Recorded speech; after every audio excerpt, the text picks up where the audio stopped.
Amelia Earhart was the first female pilot to fly across the Atlantic Ocean. However, she wouldn't go down in history as the first woman to fly across the world. Amelia was born on July 24th, 1897, in Atchison, Kansas. Although she had a mother and father, she spent most of her time with her grandparents, mainly because her father, Edwin Earhart, had a drinking problem, causing Amelia's mother to shelter her and her sister, Muriel, to her grandparents' house. While there, they were always looking for adventure and trouble. Amelia was very much so viewed as a tomboy, much to her mother's dismay. In 1923, she received her pilot's license. However, people still thought she, being a woman, was unable to make the same flights that a man could. For example, in 1928, Amelia received a phone call from Captain Hilton H. Riley, another pilot with a lot of publicity.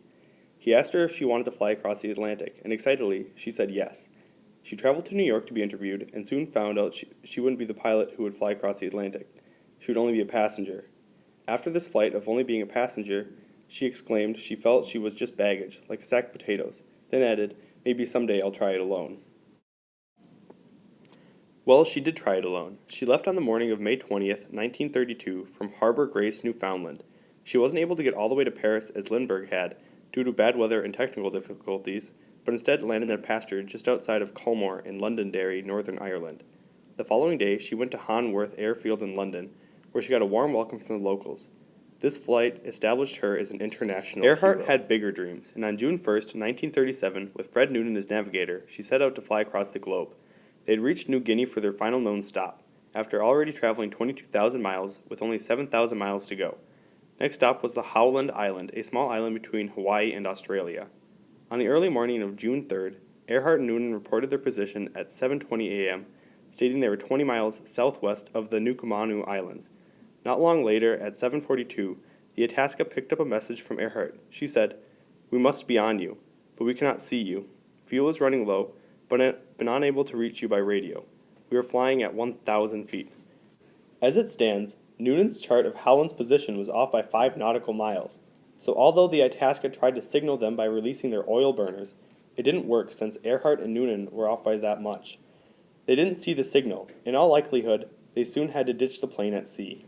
There have been many theories and rumors circling her disappearance, from alien abductions to her working as a spy for the U.S. government.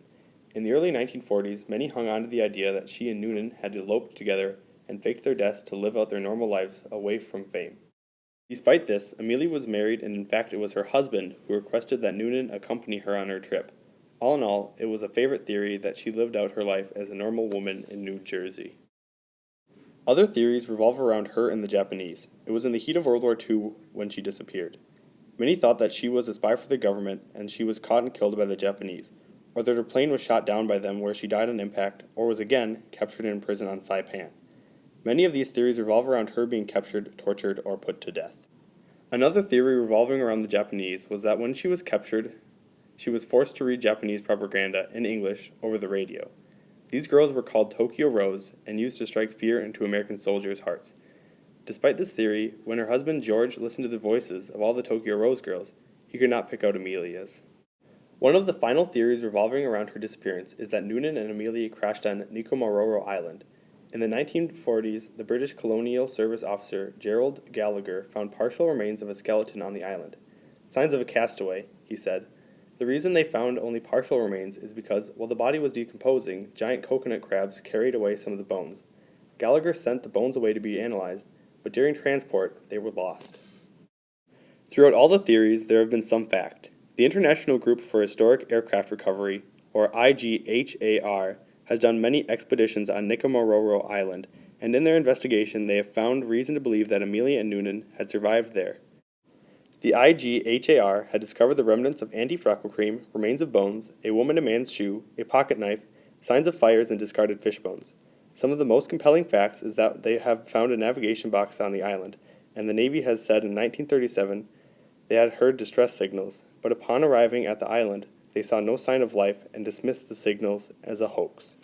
Despite everything, there has been no official statement, and the whereabouts of Amelia are unknown.